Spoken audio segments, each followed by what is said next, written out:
and call the meeting to order at 1:03. I'll read the announcement.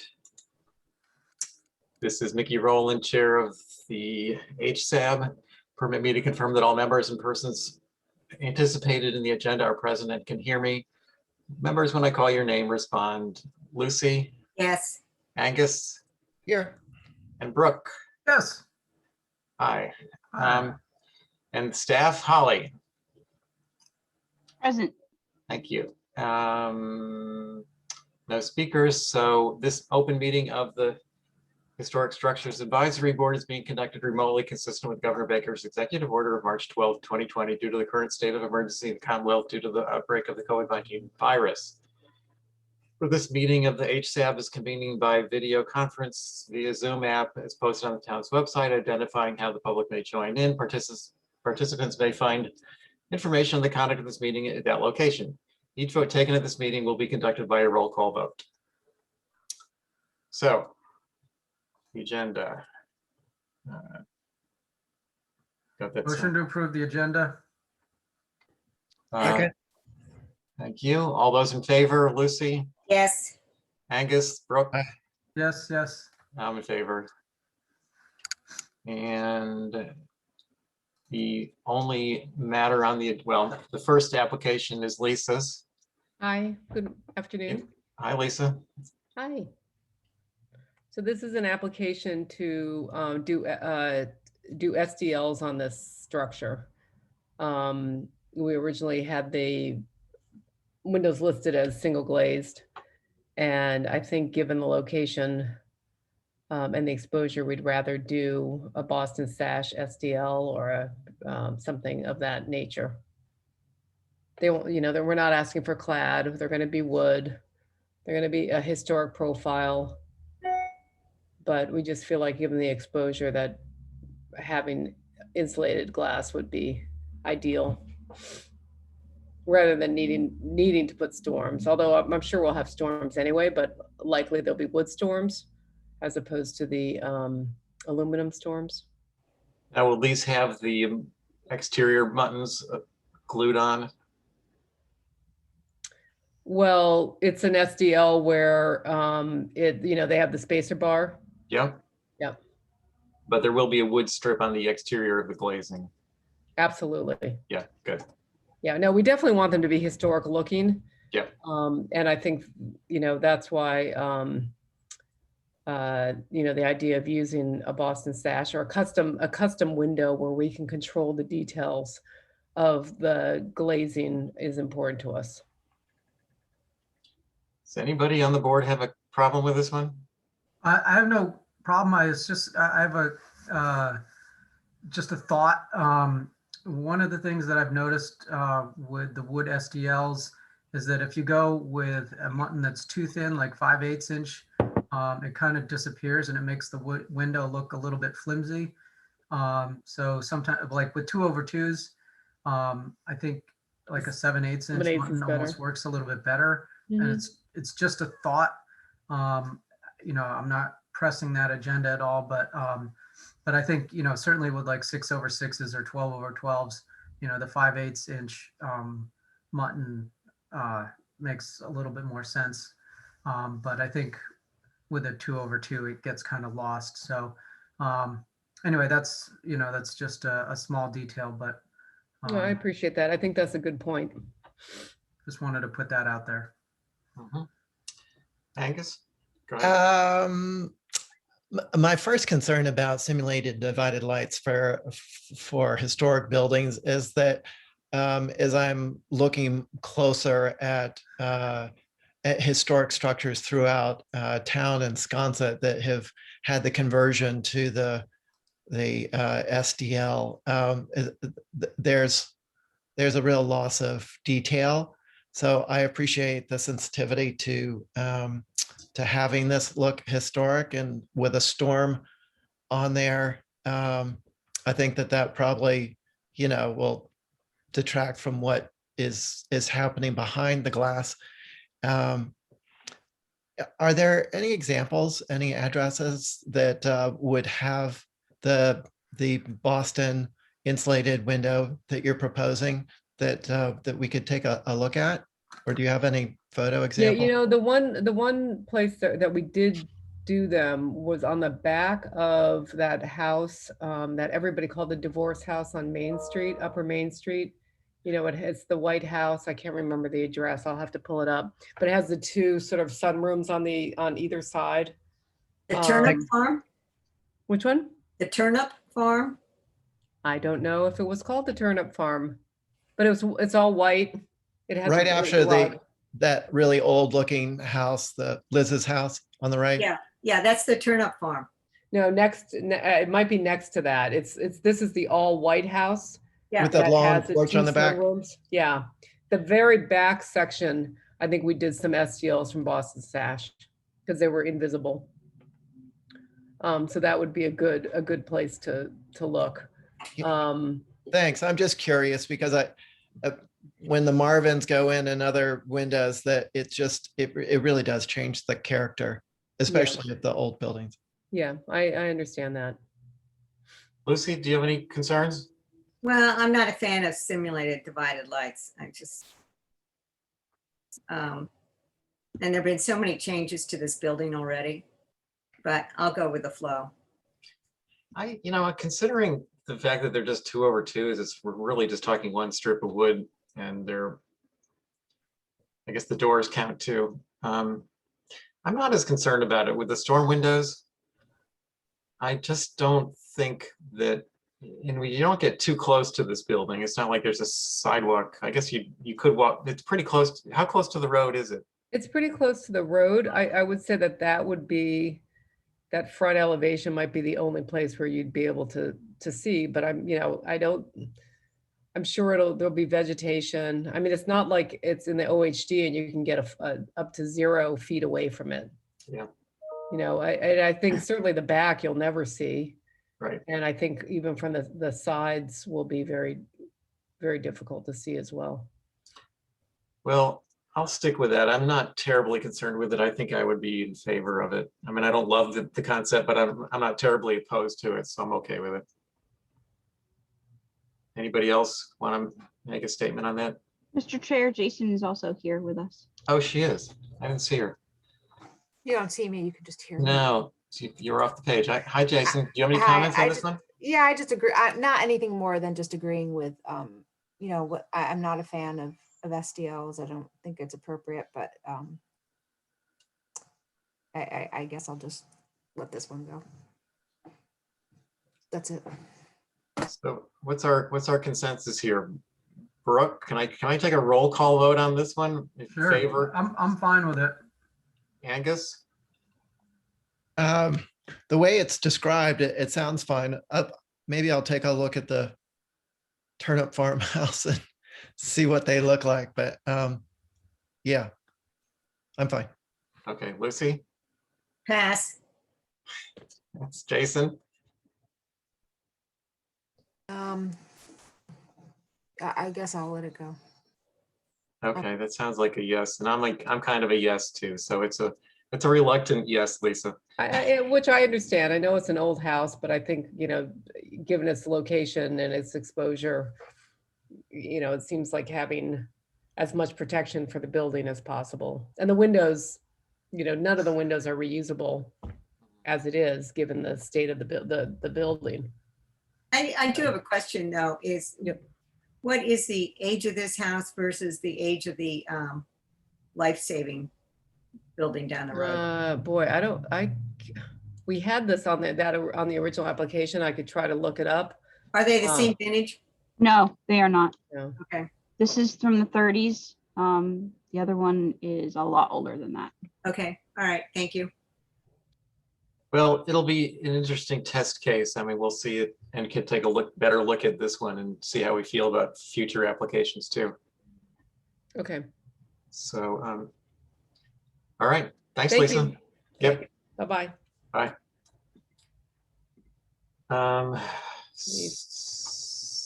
So further on the agenda, we have the couple points that Lucy brought up earlier, the inadequate screening in OHD. Do we want to talk more about that? Anything more to add? Let me remind people that I brought this up because I think it's not about correcting stuff that's already happened, but about that make us more sensitive to these problems in the future, both as the inadequate screening and the lighting. I think the screening is mostly the problem being caused by using vegetation as the screening medium rather than something solid like a fence or a building. So I think that's just one thing we have to be just, you know, Yeah, we're more vigilant cognizant. about. Yeah, I mean, it's, you know, privet's fine for a few months of the year, well, Mhm. unless you have a blight, but it's, I don't consider it that screening.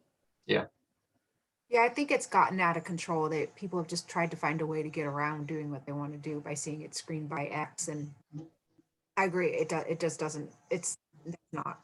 I mean, look at that. That's ridiculous. 1, 2, Yeah, 3, and- 4, 5.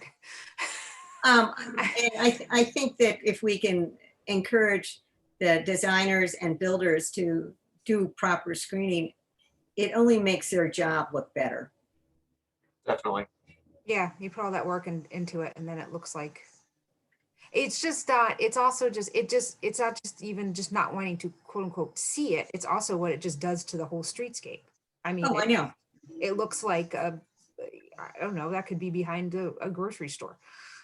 Yeah, Well, you know, some of this is potentially caused by them not addressing it to begin with. They never put it on their application or the drawing, the site plan, and they just built it without thinking about it, and it just got approved. But you know, I wonder if it's almost should be a regular part of the application, as you usually ask Lucy, where is the AC condenser? Because there I know. almost always is one from these days. That could be put on the checklist.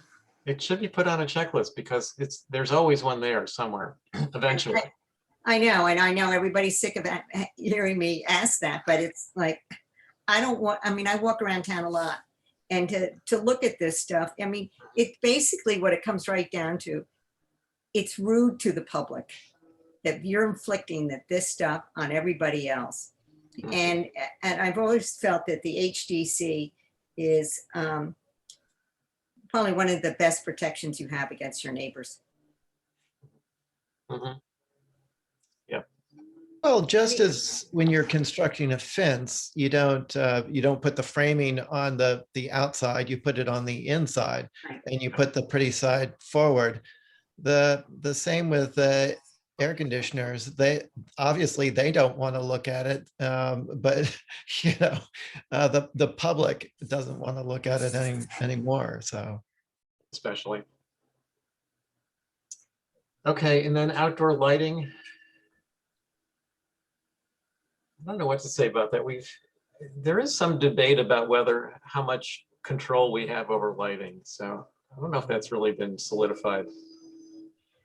well, as part of the dark skies thing that we have here, most people should be aware of it, but there's a lot of up lighting, tree lighting, landscape lighting that just doesn't take that into consideration. So, I mean, is the enforcer just like busy full time all the time, driving around at night? What's going on with that? I don't know. Well, I think that it's the usual thing around town. It's like the dye tabs in the boats. There's a huge lack of enforcement, and I'm not blaming anybody, but it's an issue. And you know, Angus, I just heard about something in your neck of the woods is someone's pool lighting on Main Street in Sconset. You know, and neighbors complaining, and the guy was, you know, eh. I mean, I think that's, Yeah, the photos of the neighbor's house lit up in neon blue and red well, is just horrible that anyone should be subject to that. yeah. But getting back to whether or not the HDC has any control of it over, it says right here in bylaws, whatever you call it. Approved fixtures shall be consistent with the architectural period and design style of the structure. And then it goes on about, luminosity, but, And that's building with Nantucket in mind. well, no, that's the, if you Google lighting, whatever it is. Oh. You're there. reading right here, architectural lighting feature, which this is not in the zoning bylaw. This is in the general bylaw, chapter 102, outdoor lighting. And it does say right here that all architectural lighting for residential purpose must comply with the relevant HTC guidelines and application procedures. Okay, so But what are the HDC guidelines and procedures? Do we have that? I don't know, I'd have to ask. That would be in building with Nantucket in mind. Exactly. That would be in building with Nantucket in Yeah. mind. This was approved at the town meeting in 2005. And it also deals with the uplighting, I'm sure, the dark skies thing. Yeah, how bright, the uplighting, all of that stuff. Yeah. Temporary lighting. Well, let's all look in building with Nantucket in mind soon and see if we can find the relevant section that talks about lighting, because they claim that they don't look at lights, fixtures. They don't, yeah.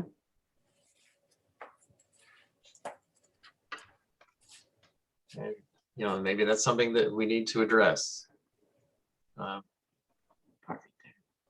it's Well, hard.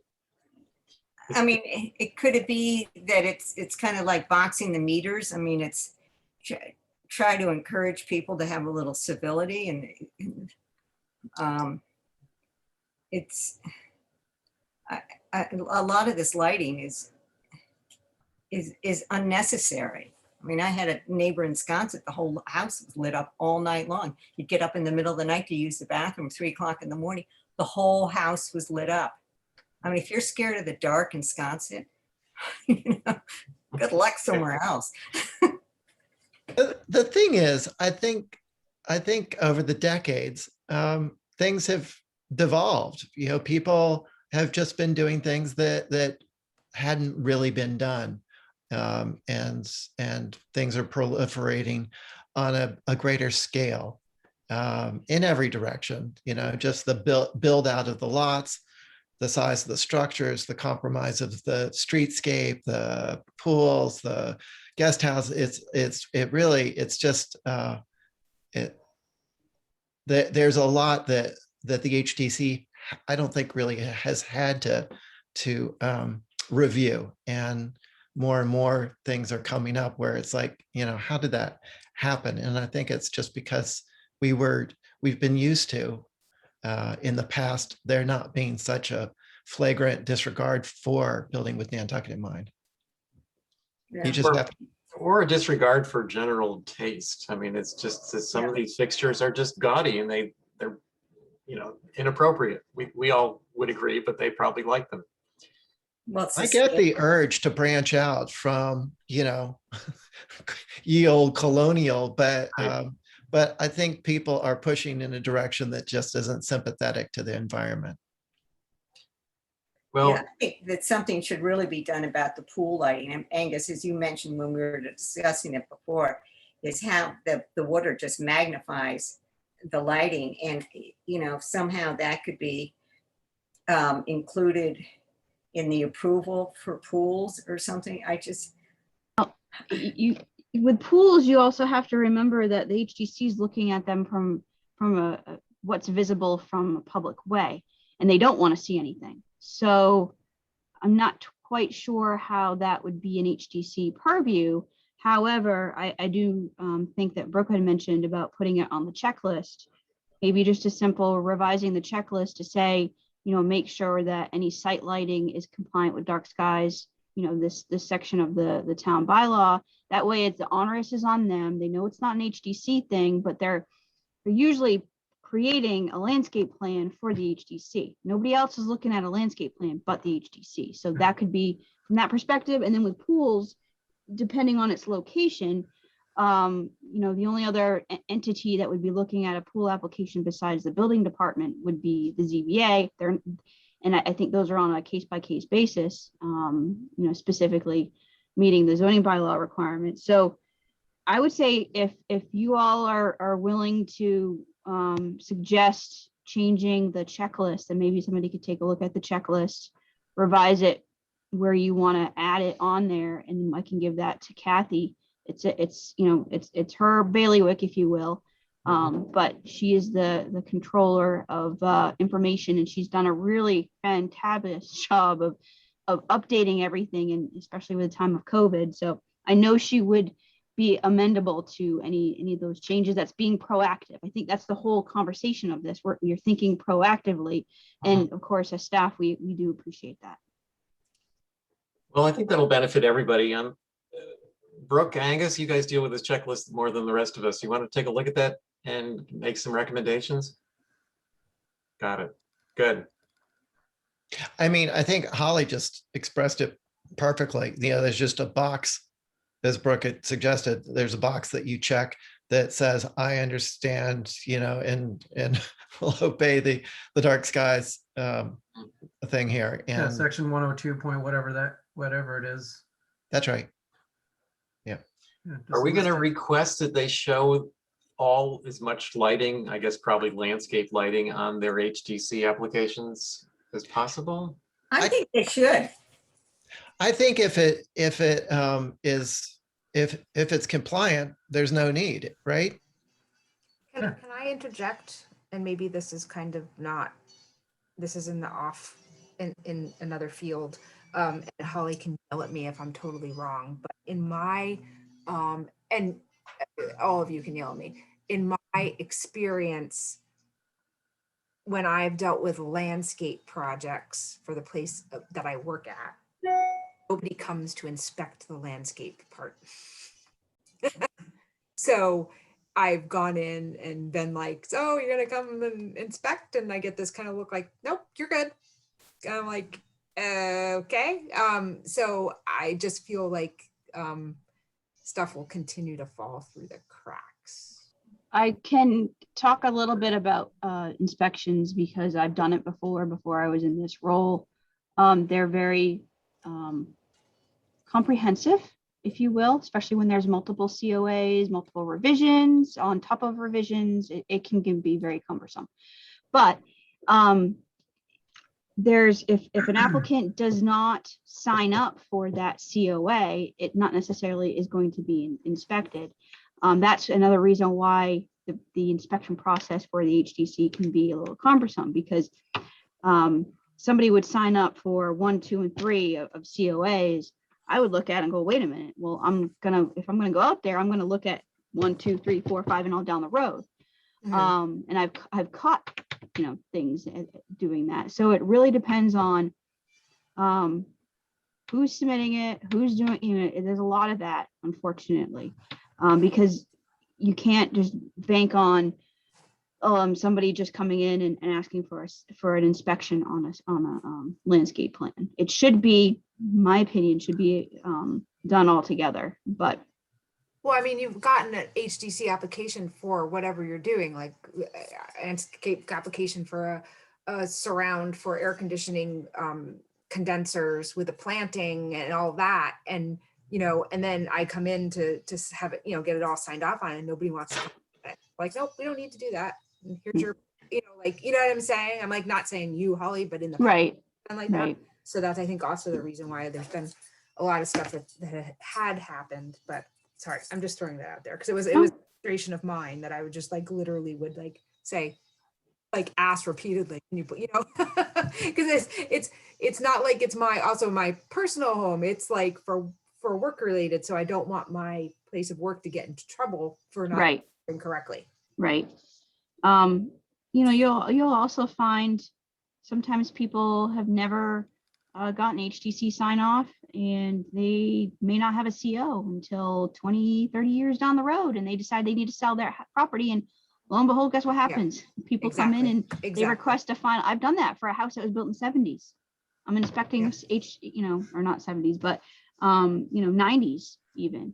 Actually, I think we did have some in the 70s when there was building permits required in 72. But, you know, again, it's what people ask for on their sign up. We are, if you all have not, I know both Brooke and Angus are aware, but you know, we've established a very comprehensive software program called Energov that the town's been working on the last couple of years. That's how you see all the HTC numbers on the applications, on the agendas and all that in the minutes. Eventually, when COVID obviously hit a little bit of that, but we were working with IT to do so people can go online, see what they call CSS. It's a I guess I don't know exactly what the commercial, it's basically an online portal where you can actually submit everything from submitting applications to paying to requesting inspections and all that. And of course, getting away from the paper version of doing process is going to be a little more, I think, a little later down the road for HDC. But you know, that's the intention, is where people can do that online for their customer. Can you check on building projects online? I think if you are, the way I'm familiar with this software because I utilized it when I was a planner in South Carolina. If you are a registered applicant with, or not an applicant, but you're registered within the system, I believe you can, but I don't know how they're going to be handling the CSS portion of it. Because I'd like to know, as an abutter, Yep. If you can check on a project. It might be limited on what information is available. Is that active now? The Intergov software is right now, yes, but the online portion that I'm talking about, the CSS, is not. We were supposed to be doing it like a, you know, starting with a few people to test it out, if you will. I haven't heard anything back here recently, but my whole point on this is we're getting there. From the town's perspective of being digital, make it a little more easier, obviously with less people wanting to have physical paper in their hand, and you know, be up to date on things. So. All right, well, let's, Brooke and Angus, if you could look at those checklist items and come up with a couple recommendations for that. I think another thing just to think about is do we want to make a recommendation that HDC gets a little more involved in lighting? I think that's going to be a hard sell. I don't think they really want to do that. But Well, I've mentioned this before, that when I was doing the house on Liberty Street, I mean, I had to show a picture of the lighting fixtures on the brick path on the side of the house. In fact, Dirk Rogeby made me come back because he wanted something smaller and I couldn't find anything smaller. I mean, so I don't know, does the HDC want to treat the outdoor lighting as something that we submit, well, treat it like the way they do the sign committee? The sign committee makes a recommendation to HDC and they usually say, okay, that's fine. well, are you suggesting that we review all the lighting fixtures on the Sure. outside of the house? Well, Well, our caseload is a lot less than HDC's. yeah, I kind of feel like there's some stuff that's absolutely atrocious, and it's not just that it's not my taste, but that it becomes like humongous sculptural detracting pieces that need to be reined in, because they become an architectural element. They're not being, I mean, they might serve as a light, but it's more that they've been purchased because of their architecture. Statement. Yeah, I feel like nobody is enforcing things, and nobody's checking off on things. And I think it's something that somebody needs to do. And if it is something that becomes HSAB does it as well, I don't know, but I just feel like Lucy, that something has to be done, because I'm kind of appalled at some of the stuff that's been going on. I'm just, Brooke, go ahead. Yeah. So I think it's easy enough to throw a photo of a fixture that you want to propose, like let's say for the front and the side of your house, because that's where it's the most visible. And then maybe if you're going to have yard lighting, you just put a photo of the kind of light that you're going to have, and maybe the intervals for your landscape plan. And I think that's easy enough to look at and say, yeah, this is fine. I don't think it's that difficult. And I think that it can be part of the checklist, written into the checklist, referencing the zoning bylaw, and that a photo be included, to basically validate or verify that they are in fact following that bylaw. I'm not opposed to it. I think we can, if we want to spend the time looking at lighting, that's fine. I just want to make sure that if we're going to request it, that it's within our purview legally. Are we, does the HDC require lighting review? And I'm not sure that right now it does, although I could easily be wrong on that. I just haven't seen anything that says that we do. I think it almost depends on the makeup of the commission. When Barham was there, he wanted everything. He wanted to be able to look inside the house. Mhm. So, you've got that end of the spectrum, and then you've got the other end where, John McLaughlin cares about meeting rails, and basically that's it. Right.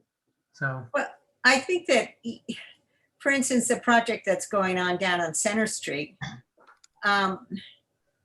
I forget what her name is, something Erica. Ahern. Anyway, she came in, she had the specs on the 2 different lighting fixtures that she was using in the hardscaping. I mean, I think if you have a client, that you're probably going to have that information easily anyway. But I would also like to add that a lot of the bad lighting is out of town, which we can do nothing about. Hmm. I mean, some of these driveways along the Pulpus Road, I mean, it Well- looks like the lighting fixtures are every 15 feet. We can, at least for downtown, we can request that applicants show us what they're proposing for lighting. I don't know, some of them may or may not comply. But let's also, in the meantime, and we can continue this for later, let's try to look in building with Nantucket in mind, because that's where we'll need to be written somewhere, to see whether this is covered or not, to see if it actually requires lighting fixtures to be approved, or even hints at it. Because I haven't looked at it that carefully to know the answer to that. I'd like to add one thing is that I would like for everyone to follow the guidelines for the lighting. And if something were borderline, that's when they could bring it for review rather than, putting it up, it being something that doesn't work, or that anybody has a problem with, and then would have to be taken away. But I'm just thinking that lighting's probably not something that when people are submitting their design plans to the HDC have figured out yet. I think most of the time, unless it's, a very large project that everything is figured out for budget purposes or something. I'm just thinking about the paperwork involved of the, an application and the photos and the site plan and the locus and the, all that for light fixtures. I think I'd be much more satisfied with a box to check for adhering to the guidelines of the dark skies. So it's really not adhering to building with Nantucket in mind. It's adhering to the town's chapter 102 law, whatever, how you reference that, I don't know. But if we don't cover it in the HDC guidelines, then we don't cover it. But I think you're right, Angus. That would be pretty onerous to try to get all that information together at the right time and for the board to review it or us to review it. So I'm happy with your suggestion that it becomes just a suggestion, and maybe in a form it becomes a reminder for them to to know that it is regulated, because they may not otherwise. So that works for me in the meantime.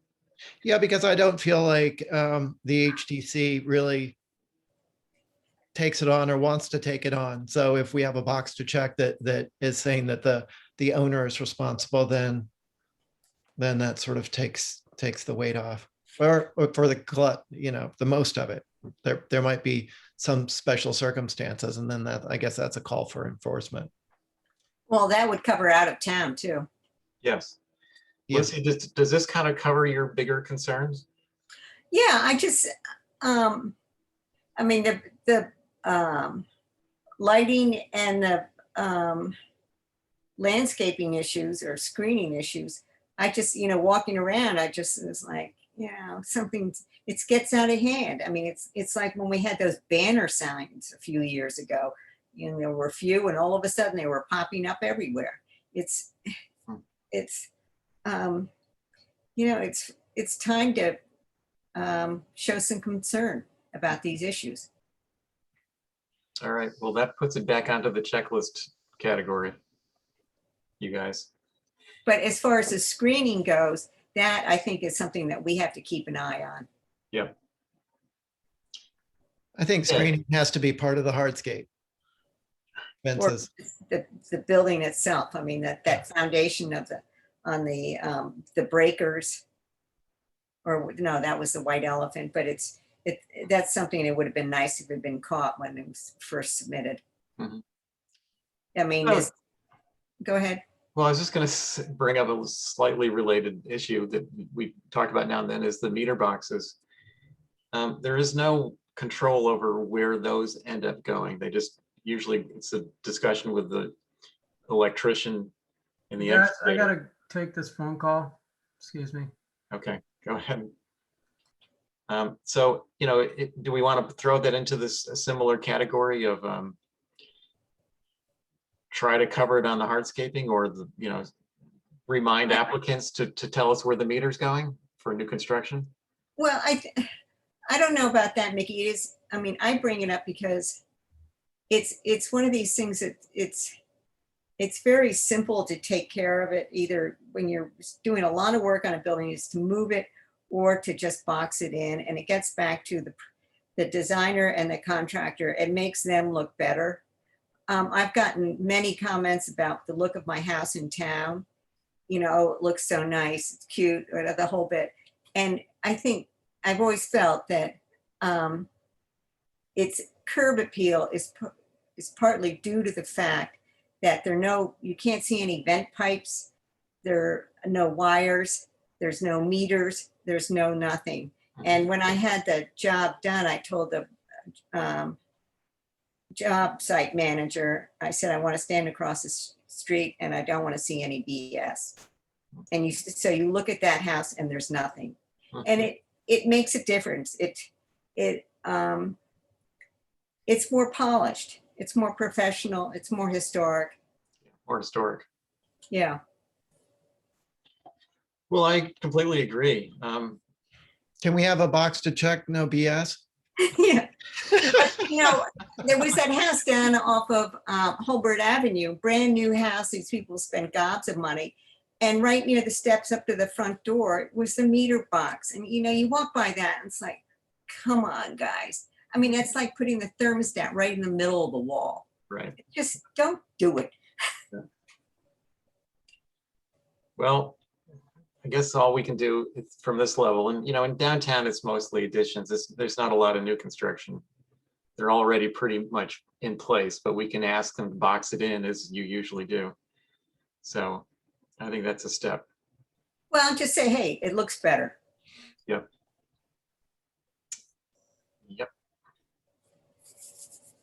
Okay. Anything else? Just one other thing about our design guidelines. If today's pretty much the day, so if you haven't provided me comments at all, please do so. I'd like to get them to our consultant. And that's it. And also, if you didn't have an opportunity to check out our Resilient Nantucket forum that we had, not this past weekend, but the weekend before, everything is on our website, the town's Resilient Act website all the PDFs of the presentations, as well as YouTube videos of all 3 days are available for the public. So lots of information. Cool. Okay. Looks like we're done. Yeah. Motion to adjourn. Oh, wait a minute. You know, Holly, I'm not going to send you any comments. Pretty clear about those windows. Got it. So there's nothing to approve there.